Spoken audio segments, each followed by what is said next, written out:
Hi guys, I'm Esther from Eslashes, and in this video we're going to be talking about the difference between pre-made fans and handmade volume fans. We're going to get started first of all with pre-made fans. Now, pre-made fans have become really popular recently in the lash industry. It used to be that pre-made fans were thought of to be like cluster lashes. Cluster lashes are super dangerous for your lashes if you're going to be applying them semi-permanently, because if you're gluing them on, there's no way they're not going to stick to multiple natural lashes.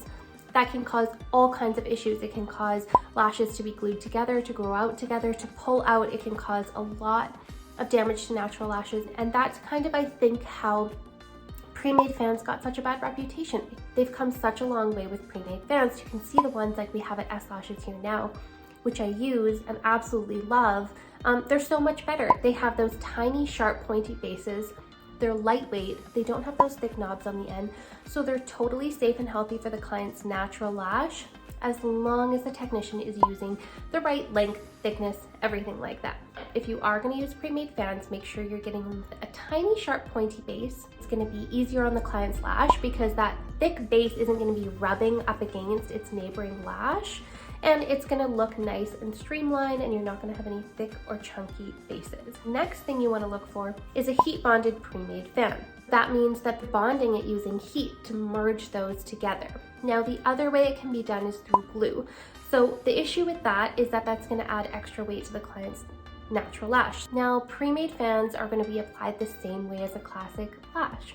So you can just apply that directly on top of or underneath the natural lash, hold it in place, put it in the direction you want it to go, and let go. We're going to have similar retention to a classic lash. It's not going to wrap around the natural lash.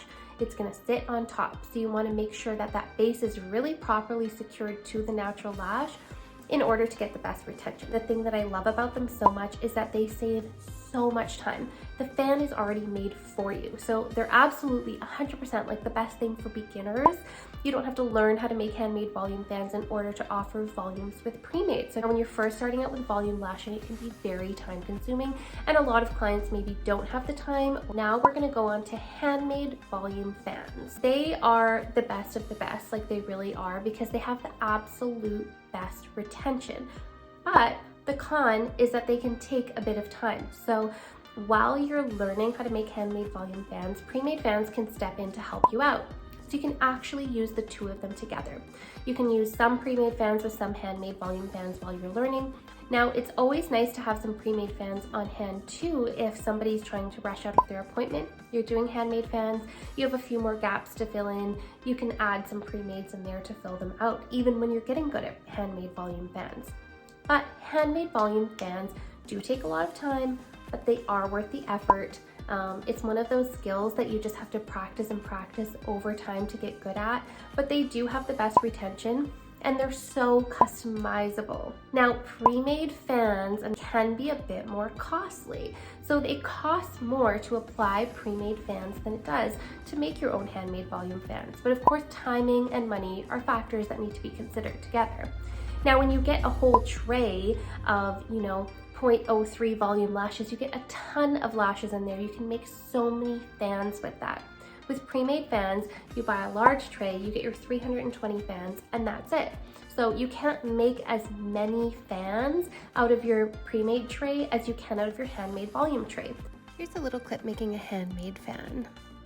When you're wrapping the natural lash, there's a little micro movement that needs to be done when you're applying a handmade fan, and that's what's going to help the fan actually wrap around the natural lash and give it the best retention. So now the glue with all of the lashes in the fan, it's going to be wrapping around, and there's going to be all these different points of contact on the natural lash. So you can see with all those points of contact of the glue on the natural lash wrapping around, that's how you're going to get the best retention. So those are the differences between a pre-made fan and a handmade fan. So if you have any questions about the differences, please let me know in the comments below. And thank you so much for watching this video. And if you want to see more videos like this one, make sure you hit that like and subscribe button below.